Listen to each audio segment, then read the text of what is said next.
So, you want to start reading. Let's get into how. Hi, I'm Gracie. Thank you so much for coming back to my channel. Or if you're new here, I'm so glad you're here. Today we're going to be talking about 5 tips that will help you start getting into reading. I have lots of book recommendations to go with that are really good, like easy, quick reads, easy to get into, like start off fast. So stay tuned for those. But first, let's talk about some tips to get you going. First tip is going to be starting somewhere that actually sounds interesting to you. You don't want to pick up a book and be like, well, I've heard this is good, but I don't know anything about it, so I'm just going to read it because I've heard other people say it's good. No.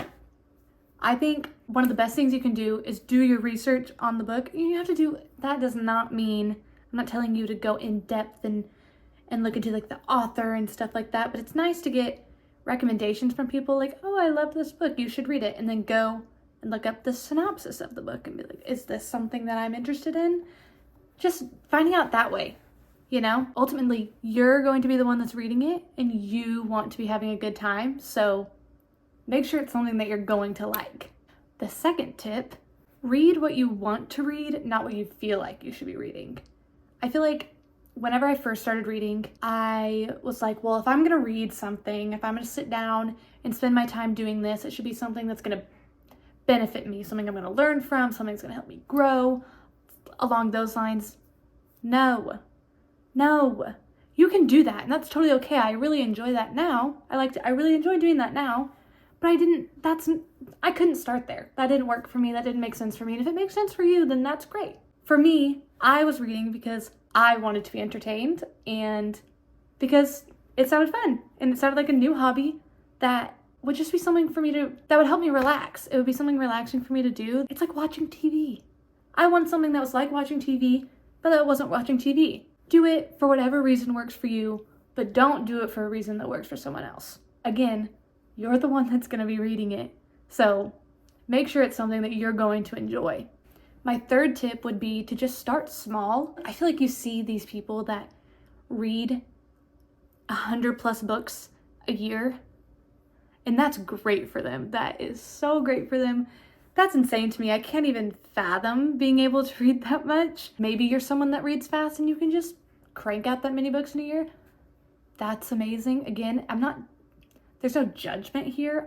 I've never been someone that's been able to do that. I never had enough time to do that. It just doesn't work for me. So again, start small. You're gonna see all these people. Don't expect to look up and you're like, oh, I've read 50 books this year. Like, if that happens, great, but if it doesn't happen, that's okay too. I know when I started, I set a goal for myself to read 12 books. I wanted to read 1 book every month, and that worked for me. I did that. I think I ended up exceeding that a little bit. That's great. Do what works for you, whatever sounds feasible to you, whatever sounds good to your brain, because again, you're doing this because it's fun. It shouldn't feel like work to do this thing that you think you're going to enjoy doing. You're not being graded on this. There's no expectation to it. It's just whatever works for you. So start small. It can be, maybe you just want to read 1 book and see if it's for you. Maybe you want to read half a book and see if it's for you. Whatever it is, again, it's up to you. You can do it in whatever way feels best for you.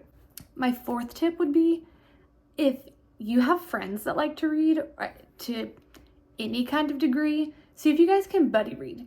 See if you guys can come up with a book that sounds interesting to the both of you and you both read it at the same time. This way you're getting into something new and you have someone to talk about it with. I feel like one of the hardest things with getting started with anything that you're doing on your own with like such a solitary activity as reading, it's good to have people that you can communicate with that like things that you like, so that you don't really necessarily feel alone. It just feels more inspiring to be able to be with someone else. So see if you can find a friend that wants to read with you. And it's just fun. You guys can talk about what you liked about the book, what you didn't like about the book. You can be like, where are you at in the book? What are you thinking so far?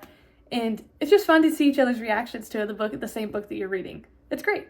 My last tip would be get plugged in. Really similar to the buddy read situation. If you're plugged into something like Goodreads, or you're keeping up with BookTube or Bookstagram or BookTok, stuff like that, where you're seeing what other people are doing, in the same realm of what you like, it makes you more inspired to do it.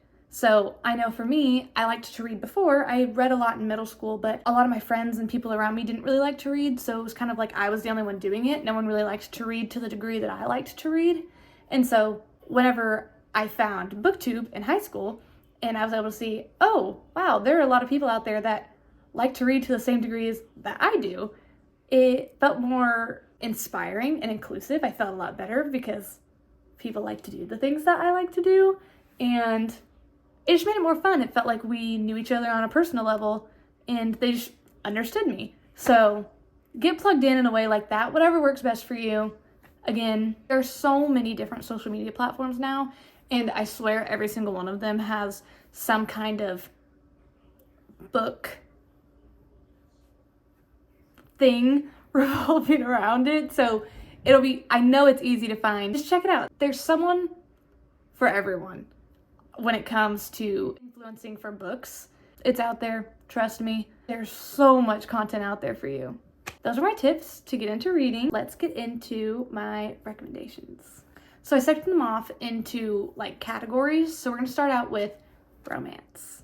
Okay, romance is probably one of my favorite categories to read just because it's really easy to digest. It's really easy to get into the books and it's just fun. Like, it's just fun, it's fluffy, there's happy endings, like what more could you ask for? Anyway, first book, arguably one of the best ones, The 7-Year Slip by Ashley Poston. This is about a girl whose aunt passes away and she gets left her apartment in New York City, and this apartment is magical, for lack of a better word. It sends you 7 years in the past, and she gets sent 7 years in the past, obviously, and she meets a guy, obviously. You get to see their progression of like what it looks like for them to fall in love, but they're 7 years apart, and like, this isn't a spoiler, but they find each other in the present, right? And just to see how she interacts with him. But this book is it's very powerful, and her writing is so whimsical. Like, it feels it's very fun. It's very refreshing, really. Her voice doesn't sound the same as other authors, which I'm noticing. The book itself is magical because her writing is magical. And the way that she strings words together, it deals with grief in a very healthy way. This realization of maybe the life I've made for myself isn't quite the life that I want anymore. It worked for me then, but it's not working for me now. And so what that looks like, it deals with that, as well as what it looks like for people to just change in general. This book is really big on change, how change is good, how you guys might not be the same anymore, but your differences can still coexist together, and it's just really good. I highly recommend this book. Also, the guy's name in the book, it's spelled I-W-A-N. Now, me and my mom both had an argument over how to say it. I said Ewan, even though I know it's not spelled like Ewan. She said Ian, which is arguably worse. Anyway, apparently it's Ewan. I'm just not gonna say that. No. I refuse to believe that's how you pronounce it. So Ewan, in my opinion. Anyway, and her name's Clementine. What? That's so cute. He calls her Lemon. That's so cute. Anyway, read this one. Next is literally any book by Emily Henry. I swear by her books. They're so good. The way she writes is just, it's like she takes everything that these characters are like going through and she just like stabs you in the heart with it. That's what it's like. So good. Like, I feel every single emotion that these characters are feeling. I swear I'm going through the same thing. They're falling in love, I'm falling in love. Like, they're sad, I'm sad. I am one with the characters when I read her books. And that tells you that it's really good writing. Okay? Like, if you feel what they're feeling, that author is doing something right. So, book lovers, she has other books too. She has Happy Place, Beach Read, People We Meet on Vacation. Every single one of those I recommend. This is just the one I have with me physically right now. In a rom-com, there's the guy that goes to the small town, and he has a girlfriend at home who's, you know, the Wicked Witch, and he falls in love with the cute small town girl, and he has to come back and break up with his big city girlfriend. Nora is the big city girlfriend, right? She's gone through this multiple times where she has boyfriends that have to go do business in a small town, come back, break up with her because she's the stereotypical Wicked Witch girlfriend, right? One of Nora's clients wrote about a place called Sunshine Falls, and Nora and her sister are having this kind of, they're not falling out, but they're not in tune with each other as they used to be. And Nora's sister is about to have a baby, and so she says, Nora, let's go to Sunshine Falls because your author wrote about it and said she loved it, yada, yada, yada. So they go to Sunshine Falls. Then she runs into Charlie, who's a book editor, who she knows from New York, where she lives, and she doesn't like him. She says he's rude. They meet up in a small town, and obviously, you know the rest of it. This book was so good. I loved that Nora she was an unconventional main character in the way that she wrote her to be very strong and assertive. I feel like you're not necessarily seeing that in books as much. I mean, you are, but this was a refreshing take on a main character, if that makes sense. Because people would describe her as being icy, she would be cold, but she was like, this is what I know how to do, and I want to provide for my sister, right? Very good. I highly recommend their relationship together, the way that they understand each other. They both were just very unconventional main characters, in my opinion. That's fun. That makes it fun because you don't want to keep reading the same thing over and over again, and sometimes romance can get like that. This did not feel like I was reading the same thing over and over again. So, on to YA. I don't have as many recommendations for these just because sometimes they fall into different categories, but anyway. First book, The Inheritance Games by Jennifer Lynn Barnes. This book you'll never read a book faster than you read this one. Trust me, because the chapters are like 5 pages max. All book layouts should look like this, okay? This is about Avery. She looks up and she finds out that Tobias Hawthorne has left her his entire billion-dollar fortune, including Hawthorne House, which is where his entire family lives. And so there are 3 Hawthorne brothers, 2 of them specifically that you'll see more often than not. You get what I'm saying? This does have a love triangle in it. That's not a spoiler. Like, everyone knows that there's a love triangle. Just letting you know, that might not be for you. But I don't really care for love triangles. This one didn't feel like a super big one to me. It was still good. And I don't really care for love triangles. So, do with that information what you will. But the 2 brothers, Grayson and Jameson, are trying to everyone's trying to figure out why Avery got left the fortune. And it's kind of like a mystery because Tobias likes to play games. He likes to play games with the boys when they were younger. So he left a bunch of clues for them to figure out why Avery has his entire fortune. Very good. Keeps you on the edge of your seat. You will look up and you have read this entire thing. Trust me. And there are 3 books in this series, and then there's a spin-off series that they started doing about the brothers. You need to read this one. Next, we have A Very Large Expanse of Sea by Tahira Mafi. This book is about a Muslim girl that is going to high school the year after 9/11. It's not a true story, but it's based on accurate events. Shirin is treated horribly. I don't know. I may have butchered that. I don't know. Anyway, Shirin is treated horribly because she is Muslim, and it delves into the stereotypes that were already there, but specifically heightened because of 9/11. And the way that she's treated for something that she didn't even do, that she had no involvement in whatsoever. But she really likes to dance, like hip-hop dance, and she has this group that she does with her brother, and her friends. It's really fun. She ends up in class with this star basketball player, Ocean James. He's very much everyone loves him at the school, and they start developing this friendship. He's one of the first people at school that really understands her and just sees her as a normal person. He doesn't have this unnecessary opposition against her. He just sees her for the person that she is, and they develop this friendship, maybe a little more than friendship. They have trials and tribulations that you see them go through, that they work through in ways that you're not used to seeing a high school relationship in a book. It's really fun. It's really interesting. The story doesn't end the way you would expect it to end, but it's still a good ending. It's a happy ending for what this book is trying to tell you. It's not a romance. There is romance, but it's not a romance. That's not the point of the book. It is dealing with the hardships of a Muslim girl right after 9/11. That is the point of the book, not the romance. But there is romance in it, and it is good. So I still recommend you read this. It's a very good read. Highly recommend. Next, we have the Summer I Turned Pretty series. Can you see that? I really like this cover. This is the second book. This is the cover for the second book. They haven't put out other ones yet. They have the first one out, but I didn't get that one. They don't have the third one out yet, though, because the third season isn't out. But if you haven't watched the TV show yet, what are you doing? It's so good. You need to watch it. But The Summer I Turned Pretty is about Belly. And every summer, her and her family go to Cousins Beach with the Fisher family. And they spend the entire summer there. This summer, I think she's going into high school, I want to say. She is, quote unquote, this is the first summer that she's pretty. And the Fisher brothers start to notice her in a way. She has been in love with Conrad Fisher for her entire childhood, like literally since she's known him, she's been in love with him.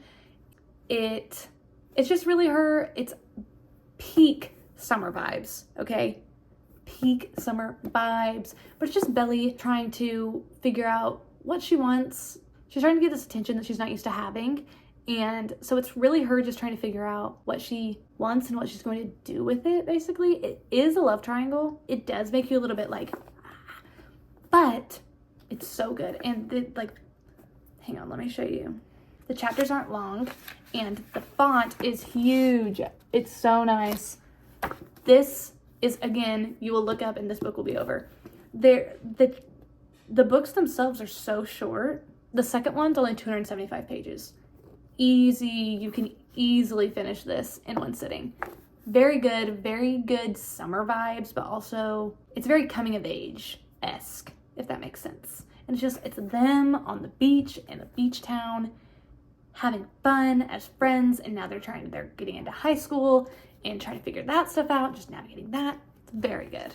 Next we have the fantasy books. This is definitely the genre that I hold closest to my heart, if you can say that. Like, I love romance books, but fantasy books, like, there's just something about them and the way that they can get so intricate.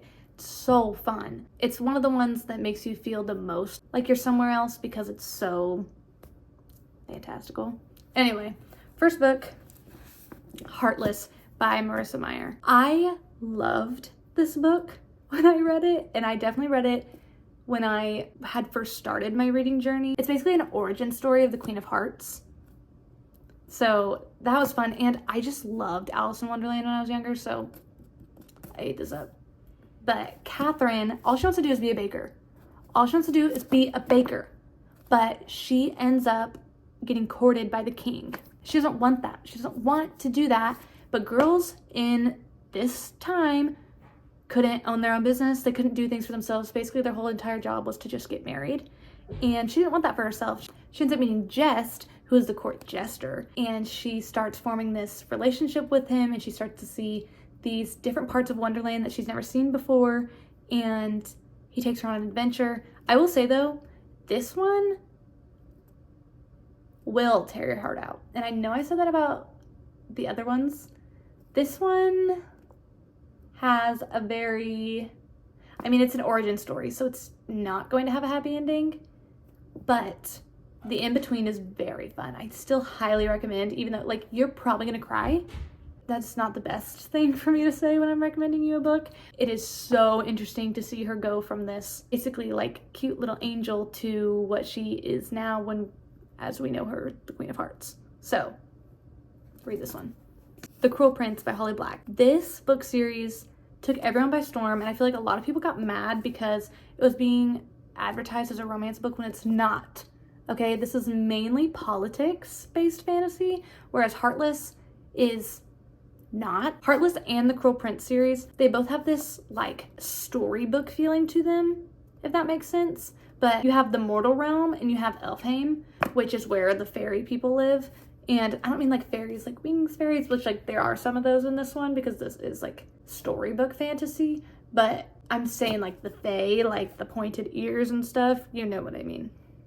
Cardin's a Prince. of the, whole kingdom or whatever, and Jude is a human girl in Elfhame, which is not common, and Cardan basically bullies Jude, okay? And they hate each other, but Fae people can't lie, and oh my gosh, it's so good. Again, it's not mainly romance. There's a lot of politics in this, so if you think you'd like more politics-based fantasy, like I would say the romance is a subplot of this book, if that makes sense. I still recommend it, and the romance is still so good, but the book is good without the romance, if that makes sense. But Jude and Cardan hate each other, but do they hate each other? Do they? He bullies her, but you find out things about him that's kind of sad. And so it doesn't justify what he does, but like a little bit. This first book is just Jude and Cardan. Jude wants to be accepted by the Fae, but the Fae hate humans, and Cardan's, trying to push her down. It's kind of like keep your friends close but your enemies closer kind of situation. Okay, but the tension, if you want good tension, read this book series. Now, this is, you knew this was coming. If you've seen anything about books ever, you knew this was coming. A Court of Thorns and Roses by Sarah J. Maas. If you haven't read this yet, if you want to start fantasy but you don't know where to start this. But I will say, once you read this, you're just like never going to want to go back.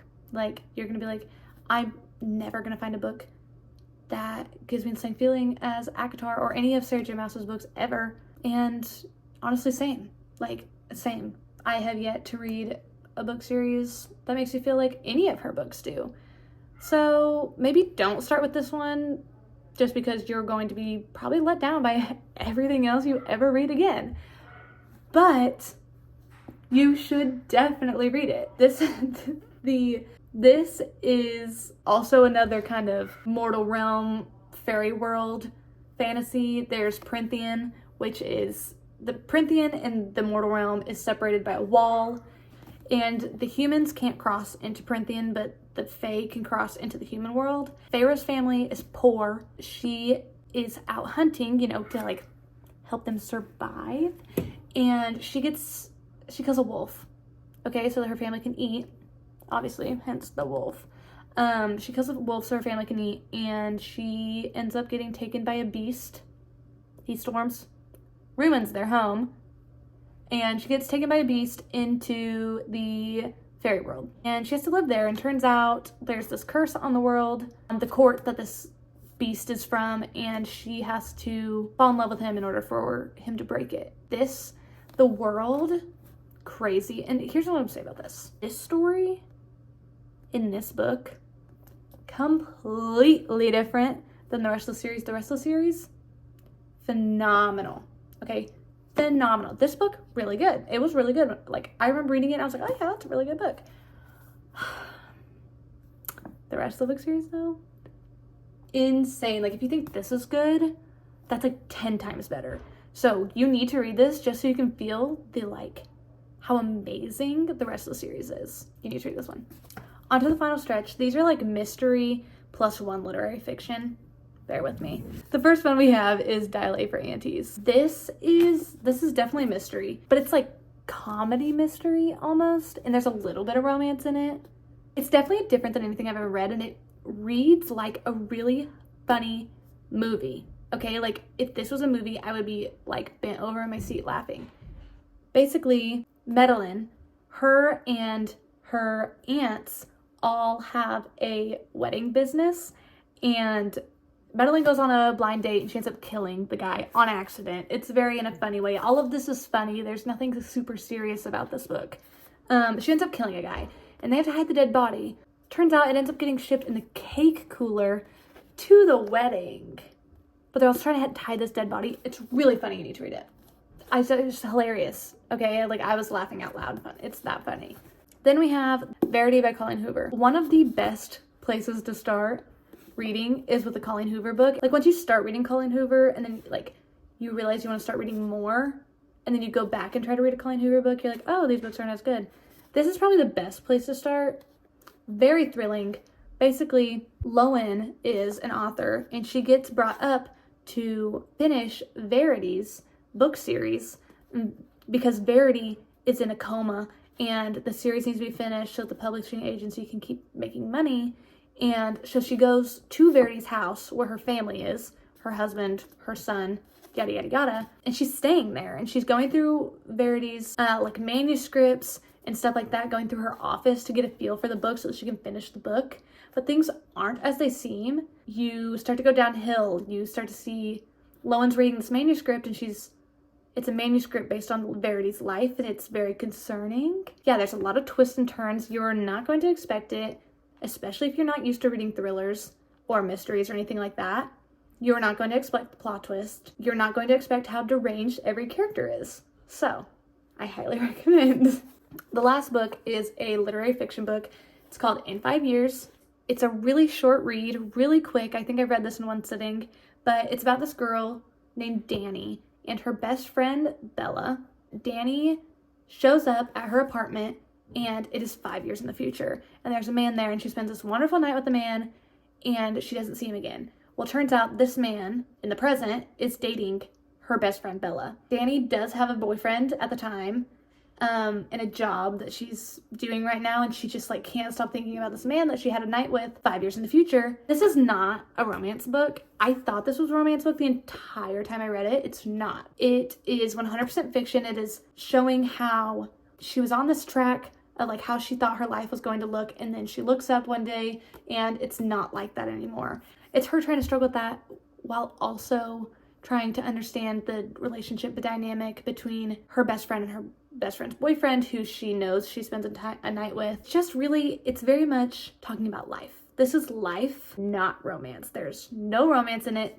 Yes, these characters spend a night together, but they are not romantically involved, and you'll see there is a plot twist in it, which I thought was really good, but I did want to let you know about it because I was not expecting it. Again, this book is very good because it's a quick read. It gets you from the very beginning. Everything in it is very captivating, but it's also not what you expect. So, highly recommend. That is all that I have for you today. If you like this video, you know what to do. I really hope that it helped you be able to feel like you can get more into reading. I think reading is so fun, and I think everyone should be able to do it because it's like watching the best movie you've ever watched. Yeah, I hope you enjoyed it, and I hope to see you again soon. Bye!